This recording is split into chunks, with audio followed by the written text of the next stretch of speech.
Pai do Senhor, meus irmãos, hoje vamos falar acerca de Gênesis capítulo 4, a partir do versículo 17, os descendentes de Caim. Antes de mais nada, eu gostaria de falar com vocês sobre a diferença entre heresia e erro histórico ou teológico. O movimento fundamentalista definiu o que seriam os principais, os fundamentos da fé cristã, que é o nascimento virginal de Cristo, a inspiração divina da Bíblia e a sua inerrância, a ressurreição de Cristo, entre outros temas que são fundamentais à fé cristã. Que todo o resto poderia ser debatido, pessoas poderiam ter interpretações diferentes, assim como a interpretação do Apocalipse e outras coisas. E você pregar uma doutrina que diverge desses fundamentos, que nega um desses fundamentos, isso se constitui uma heresia. Erro histórico ou erro teológico é quando você acredita que alguma coisa aconteceu de uma forma e ela aconteceu de outra, não necessariamente contrariando os princípios da fé cristã, as bases, os seus alicerces. Por que eu estou falando isso? Hoje nós começaremos a abordar alguns assuntos que são muito divergentes em suas interpretações. Muitas pessoas interpretam de forma diferente, acreditam de forma diferente, mas isso não implica na sua salvação, isso não torna você um herege. Apenas você crê de uma forma diferente, às vezes da maioria, ou às vezes diferente da minoria. E nós temos o intuito aqui hoje, não de estabelecer uma verdade, mas apenas de trazer à tona esses assuntos para serem debatidos. A história dos descendentes de Caim é uma história que traz para nós muitos ensinamentos, se nós observarmos atentamente. A Bíblia fala que após Deus ter amaldiçoado Caim, de certa forma também o protegido, ele foi para uma terra chamada Terra de Nod, e ali casou e desenvolveu sua família. Primeira coisa que muitas pessoas ficam assim em dúvida é com quem Caim se casou. A Bíblia normalmente, nessa época principalmente, não mencionava muitas mulheres, citavam apenas os homens, e às vezes nem todos os homens, apenas aqueles que tiveram maior destaque. Então é provável que Adão e Eva já tivessem outras filhas, além de Caim e Abel, e Sete, que nasceu depois. Porém, elas não eram mencionadas. E, além do mais, a Bíblia não revela em que momento Sete começou a ter filhas. Então, é provável que Caim casou com uma de suas sobrinhas ou com uma de suas irmãs. Até mesmo Abel pode ser que tenha tido filhas que também não foram mencionadas, uma vez que a genealogia seguinte menciona apenas a genealogia de Caim e de Sete, porque esses tiveram filhos homens, que eram quem dava sequência à descendência, que contavam como descendente. Logo após, vemos outro fato curioso, quando diz que Caim construiu uma cidade e chamou pelo nome de Enoque, que era um de seus filhos. Interessante nós observarmos que Caim, ele mais uma vez demonstra uma capacidade grande, um intelecto desenvolvido, porque parece que ele foi o primeiro urbanista da história, Ele criou ali uma cidade. Já haviam certamente outros povos, outros assentamentos.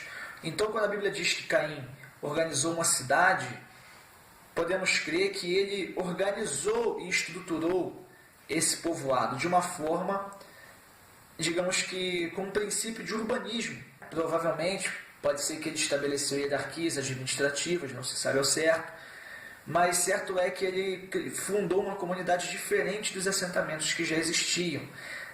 Então, nós vemos aí um princípio de uma capacidade intelectual de Caim, e associado ao fato de ele ter sido primogênito, nós vemos que Caim tinha tudo para dar certo, ele tinha tudo para ser um homem proeminente, para ser um homem de destaque, mas a inveja dominou seu coração e mudou seu destino para pior. Então, que isso sirva de ensinamento para nós, que devemos estar sempre atentos com os nossos propósitos. Às vezes Deus tem nos dado muito e nós temos invejado pouco de nosso irmão. Então, irmão, seguindo adiante, nós vemos também a questão do exemplo. Nós temos sabido a força do exemplo, Muita gente diz, é um ditado, que um fruto não cai longe da árvore. Então, ou seja, que os filhos, às vezes, tendem a não ser muito diferentes de seus pais. Nós sabemos que muitas vezes pessoas boas têm filhos que seguem um caminho mau, ou vice-versa. Mas certo é que as crianças tendem muito a seguir o exemplo que elas têm de suas referências. E principalmente no tempo bíblico, a grande referência que os filhos tinham era o seu pai. Então até hoje nós temos visto e temos nesse exemplo de Caim e Abel e Sete, exemplos da força do exemplo e da importância e da responsabilidade que nós temos de ser bons exemplos para as gerações futuras. A Bíblia nos fala o contraste da geração de Sete e da geração de Caim, dos seus filhos, seus descendentes. Ao passo que os descendentes de Sete se desenvolveram espiritualmente, os descendentes de Caim, a maldade foi se multiplicando e eles foram repetindo coisas ruins, o caminho ruim de seu pai. Mesmo observando que eles tiveram um crescimento científico, tecnológico, poético até, muito grande, eles se destacaram no ramo das ciências, mas espiritualmente eles declinaram cada vez mais. Então nós aí aprendemos também que Deus quer que você se desenvolva tecnologicamente, culturalmente, a nível de educação, de conhecimento, mas o fundamental para Deus é o seu desenvolvimento espiritual. Portanto, dedique-se mais àquilo que importa mais, que é a sua vida com Deus. Os descendentes de Caim se desenvolveram muito. A Bíblia fala sobre alguns descendentes de Caim, como Tubal-Caim, que foi mestre em metais. Ele foi chamado pai de todos que trabalhavam com cobre e com ferro. A Bíblia fala sobre também Jabal, Jubal, foram pais dos que habitam em tendas e também foram pais dos que criavam gado, criavam rebanho. E também o outro foi pai dos que tocavam instrumentos. Ele fala aqui, dependendo da sua tradução, ele usa às vezes flauta e às vezes ele usa harpa, às vezes usa o nome de alguns outros instrumentos. Mas certo é que eram homens proeminentes, que tiveram um grande destaque, né? Então, nós podemos observar algumas coisas também interessantes disso. O que? O desenvolvimento que eles tiveram não os levou ao bem. Eles desenvolveram coisas boas, mas provavelmente as usaram de forma ruim, com intuito ruim. Então, mais uma vez, nós vemos que coisas boas usadas da forma errada constituem em desgraça, constituem maldição. Então, que você possa saber aproveitar aquilo que Deus te dá, os recursos que Deus te dá e a inteligência que Deus te deu. Agora, eu gostaria de destacar também o seguinte. Muitos estudiosos, se você pesquisar no YouTube, por exemplo, você vai ver algumas pessoas falando acerca de uma suposta mensagem subliminar na genealogia de Caim e na genealogia de Sete. Vamos falar hoje sobre a de Caim. Se você pegar o significado dos nomes, desde Adão até Caim e seus filhos, juntando todos você forma uma frase, você forma uma palavra que aponta para Jesus Cristo, que seria, na verdade, uma mensagem de Deus para as gerações, apontando e revelando o advento do Messias, né? A vinda de Cristo. Por exemplo, se você for juntar Adão, que significa humanidade, Caim, lança, Enoque, consagrado, Irade, rápido, Meujael, ferido por Deus, Metusael, aquele que é de Deus, Lameque, oprimido, se você juntar isso tudo, forma a frase: o homem feriu com lança aquele que foi consagrado rapidamente. Ferido de Deus, aquele que é de Deus foi oprimido. Essa é uma hipótese, uma teoria que, apesar de eu achar interessante, eu tendo a não crer nessa teoria. Por quê? Esses nomes, eles possuem uma diversidade enorme de possibilidades de significados e de traduções. Então, para você conseguir chegar a essa frase, você teria que admitir os significados que mais combinam, que mais convém, para poder montar uma frase. Por exemplo, Caim, há quem acredite que esse nome significa lança, o que eu acho que não faz muito sentido, uma vez que quando ele nasceu ainda não existia, provavelmente, necessidade de lanças. Mas um outro significado que ele possa ter é adquirido, que, a meu ver, tem muito mais sentido, muito mais a ver com a sua situação de nascimento. Então você teria que, dentre as variedades de significados, sendo uns muito divergentes, como esse de Caim, você teria que convenientemente destacar e ter como certo o significado que combine. Isso em todos os nomes. E além do mais, você teria que parar em Lameque. Os filhos de Lameque, Tubal, Caim, Jabal, Jubal e Namá, não tem nada a ver com essa frase. Então você teria que parar em Lameque, não poderia ir até o final. Né? Você teria que interromper o seu raciocínio aonde te convém. Eu acho que fica um pouco forçado, então eu não creio dessa forma. Mas você pode pesquisar mais a respeito e desenvolver seu próprio credo, sua própria crença nesse sentido. Uma outra coisa que eu gostaria de chamar a atenção é a respeito das obras desses filhos de Caim. Voltando a falar a questão do exemplo, primeiramente, nós vemos aqui a questão de Lameque. Lameque foi um dos descendentes de Caim, que ele foi bígamo, o primeiro homem a ter duas mulheres, uma chamada Zilá e uma chamada Ada. E a Bíblia também diz que ele foi duplo homicida, ele matou 2 homens. Então nós vemos que o exemplo que Caim passou estava sendo seguido e multiplicado para o mal. Lameque teve um exemplo ruim de seu antecedente, e esse exemplo ele seguiu.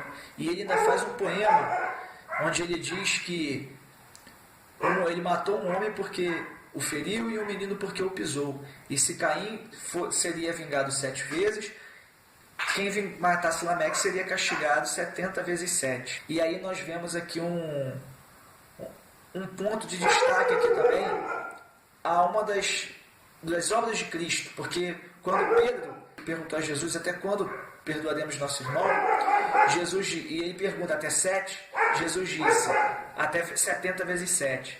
Eu creio que Jesus não usou esse número em vão.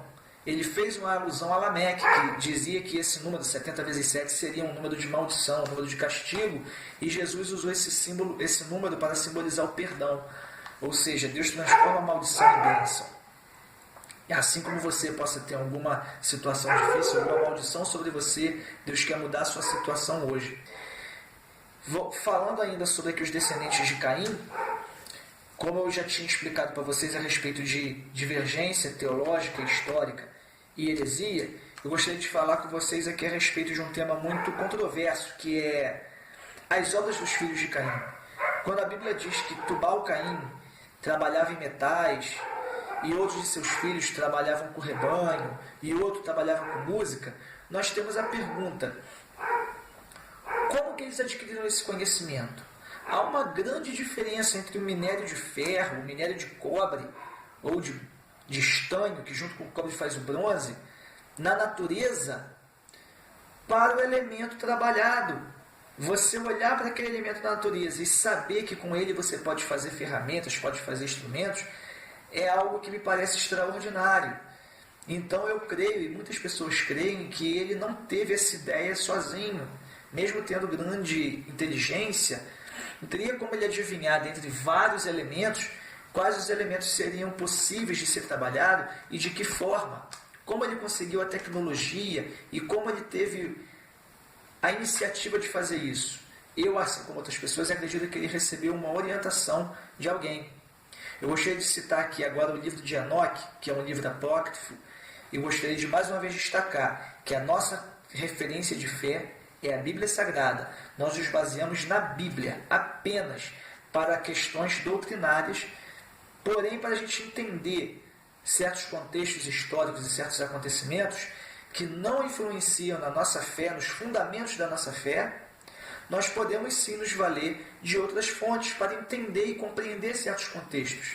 O livro de Enoque é um livro apócrifo que ele, até mesmo na época de Cristo, ele era largamente aceito entre os fiéis, né? Até mesmo na Epístola de Judas, ele cita o Enoque, né? Há quem acredita que ali há uma divergência sobre essa ideia de que ele citou o livro de Enoque ou não, mas certo é que era um livro muito aceito, porém ele não é tido como canônico, ou seja, como divinamente inspirado por diversas razões, pois ele sempre foi, há muito tempo já que ele é achado incompleto, parte dele provavelmente foi escrita por copistas e escribas posteriormente, então não tem como confirmar a sua integridade quanto à autoria de Enoque e várias outras coisas. Então ele não é tido como um livro divinamente inspirado e há muita controvérsia sobre as coisas que ele apresenta ali. Mas eu particularmente acredito, em certas partes, porque elas nos trazem sentido e explicam coisas que até então não teriam explicações. Como grandes feitos que os homens fizeram, de onde veio essa tecnologia, de onde veio o conhecimento para fazer certas coisas. E o livro de Enoque nos diz que anjos que foram caídos, que caíram, foram expulsos por Deus dos céus, ensinaram aos homens conhecimentos que eles não tinham, a trabalhar em metais, a música, a astronomia e várias outras coisas. Então, isso explica a origem do conhecimento para que Tubal-Caim e outras pessoas tivessem conseguido chegar a esse desenvolvimento tecnológico. Eu acredito que Deus teria esse conhecimento para o homem, mas talvez não nesse momento. E provavelmente Deus traria a linhagem boa de Sete. Porém, os anjos maus levaram esse conhecimento aos filhos de Caim, que eram pessoas perversas e que usariam isso para o mal. Amém, irmãos? Então, que você possa pensar sobre isso. O que você acredita? Você acredita que os descendentes de Caim desenvolveram esse pensamento por si próprio ou tiveram alguma instrução? Deixa aí o seu comentário e de repente nós podemos fazer outro vídeo acerca desse tema mais para frente. Amém, irmãos? Que o Senhor possa tocar o seu coração, possa te instruir. No próximo vídeo nós vamos falar acerca da linhagem bondosa de Sete e o contraste com a linhagem maléfica de Caim. Amém, irmãos? Que o Senhor possa tocar o seu coração e te trazer sabedoria para compreender as Escrituras e os seus propósitos.